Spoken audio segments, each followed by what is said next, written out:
Shalom and welcome to the YouTube channel of the Institute for Jewish Ideas and Ideals. This is Rabbi Mark Angel speaking. We received a wonderful question from our good friend Ehav Ever in Israel. Ehav was living in New York for many years and was a student of ours in our Rambam class on Sunday mornings at Share with Israel. Ehav asked an interesting question relating to the costumes of Purim. He said that it seems that the costumes of Purim were derived from the carnival, and if so, should this practice be prohibited?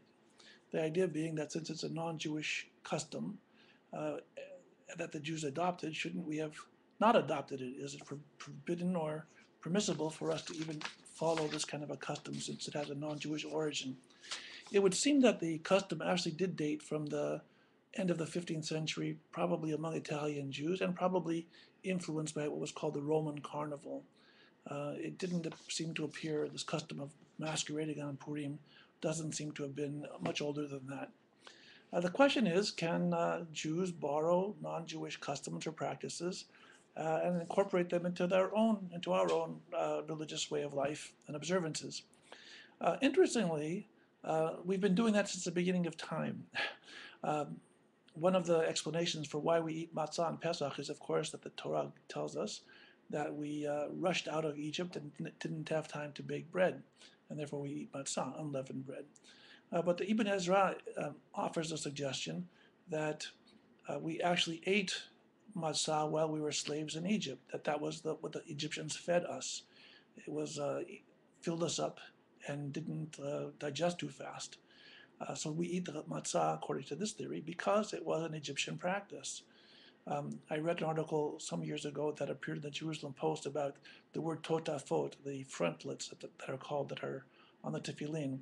And some archaeologists discovered that this was a practice among the nobility or great people in Egypt to have some kind of a box located on top of their heads. And in some old Egyptian sculptures, you can see that. And so they were trying to prove, well, you see, this proves that the Jews just copied this idea from the Egyptians. The answer is, so what? They might very well have copied it from the Egyptians. The issue isn't where the custom originated. The custom is what we did with it.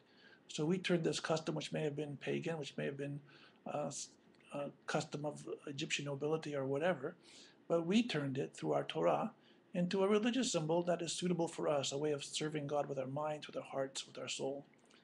In fact, there are many customs which we do as Jews, which you can find origins in the non-Jewish world. Much of the synagogue music, especially in the Ashkenazic world, but also in the Sephardic world, has been borrowed and been influenced very much by the non-Jewish music, even in the way we dress, even the way the Hasidim dressed, which is typical of the medieval Polish nobility's style of dress.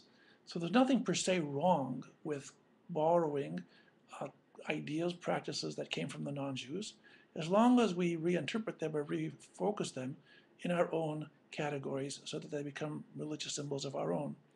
A question was asked to Rabbi Eliyahu Hazan, who was the rabbi for a while in Tripoli and later in Alexandria in Egypt during the late 19th century, he died early 20th century, about whether Jews could have weddings on Sundays, since that was a Christian practice. Is this called Hukata Goyim? Is it called following after the ways of the non-Jews? And he answered that this is silly. Of course you could have weddings on Sunday. Just because non-Jews get married on Sunday doesn't preclude our also getting married on Sunday. If it's a convenient day, it's a better day for people to attend weddings, that's fine. His point in that response was that if we follow a custom which is irrational and no explanation can be given to it, and we follow it purely because it is of a pagan or non-Jewish religious origin, and we keep it within that context, then of course we should not be doing that. But if, in fact, there is a rational reason for it, or if it's completely transformed into a Jewish practice following Jewish ways, then this is something that is not considered following after the ways of the Goyim and something that we can do and have done since the beginning of time. So thanks for raising the question, Ehav, and it provokes further thought as well. I hope that you've enjoyed this program. We ask you to please come to our website, jewishideas.org, see the many articles that we write and that many other writers have written on topics of a wide range of topics relating to a modern orthodoxy that is intellectually vibrant, compassionate, and inclusive. We hope you've enjoyed this show, and we look forward to seeing you again. Chazak, chazak. All the best to all of you. Shalom, shalom.